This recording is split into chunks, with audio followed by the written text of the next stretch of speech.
سلام به کانال زنگ آشپزی خوش اومدید. بریم با هم طرز تهیه یه شیر برنج خوشمزه رو ببینیم. مواد لازم: برنج ایرانی 1 پیمانه که بهتره یه شب تا صبح بذاریم با 3 پیمانه آب خوب خیس بخوره. یا اگه وقتشو نداشتین میتونین بذارین حداقل 4-5 ساعت برنجتون خیس بخوره تا مغزش نرم شه و خوب بپزه.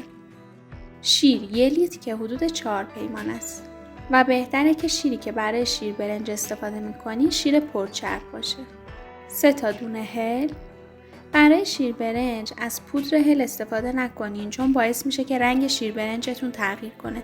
میتونین به جای هل از 2 قاشق غذاخوری عرق هل یا 2-3 قطره اسانس هل هم استفاده کنین.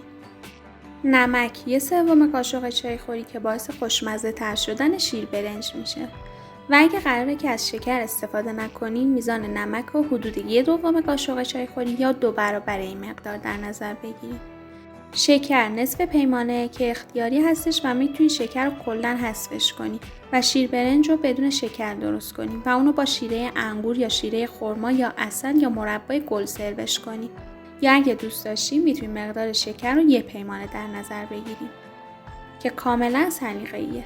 راستش من خودم شیر برنج رو بدون شکر ترجیح میدم درست کنم تا با مربای گل سروش کنم چون خیلی خوشمزه میشه.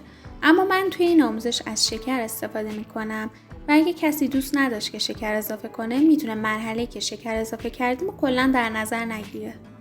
و در آخر گلاب داریم نصف پیمانه. برای شروع برنج رو همراه 3 پیمانه آب میریزیم داخل قابلمه و با حرارت متوسط رو به بالا اجازه میدیم شروع کنه به جوشیدن. من توی این مرحله هلم اضافه میکنم و در ظرف رو میذارم تا برنج شروع کنه به جوشیدن و فعلا تا برنجم نجوشیده همش نمیزنم. خب الان برنجمون جوش اومده و حرارت رو کمتر میکنم و اجازه میدم با حرارت ملایم برنج بپزه و آبش کشیده شه. فعلا نمکم اضافه نکردم توی این مرحله و قراره بعداً اضافهش کنم. حالا بعد اینکه آب برنجمون کشیده شد و برنج نرم شد و به این شکل در اومده نمک رو اضافه میکنیم.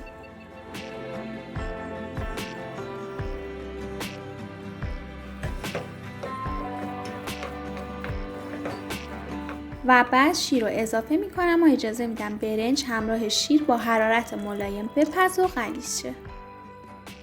حتما حواستون بهش باشه چون خیلی زود سر میره و هر از گاهی همش بزنید تا ته نگیره. حالا اون 3 تا دونه هلی هم که اضافه کرده بودیم از شیر برنجمون خارج میکنیم.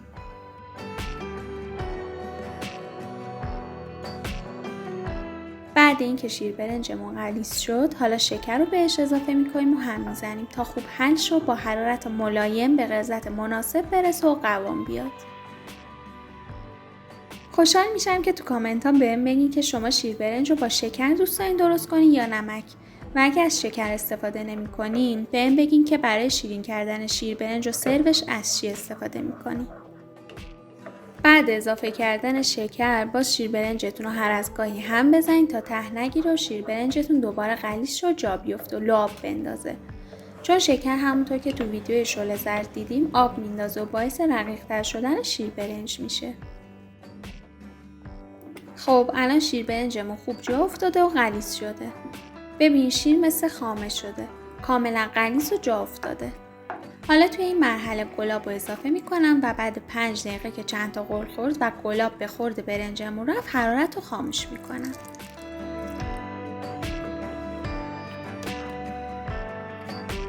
ببین شیر برنج باید غلظتش در این حد باشه. چون بعد خنک شدن خودشو میگیره و سفت‌تر میشه و مقداری از شیر جذب برنجمون میشه پس زیاد غلیظ بر ندارین شیر برنجتون رو. غلظتش که در این حد بود تا داغه بریزینش داخل ظرف مورد نظرتون.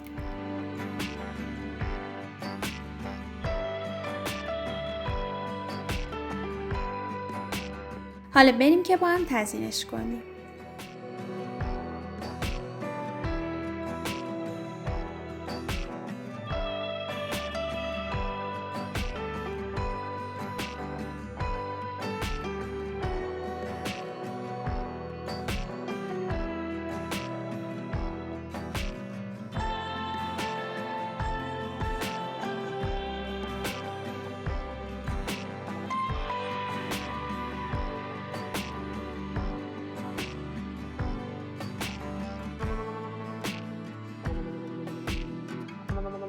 ممنون که همراهیم کردین. لایک و سابسکرایب یادتون نره.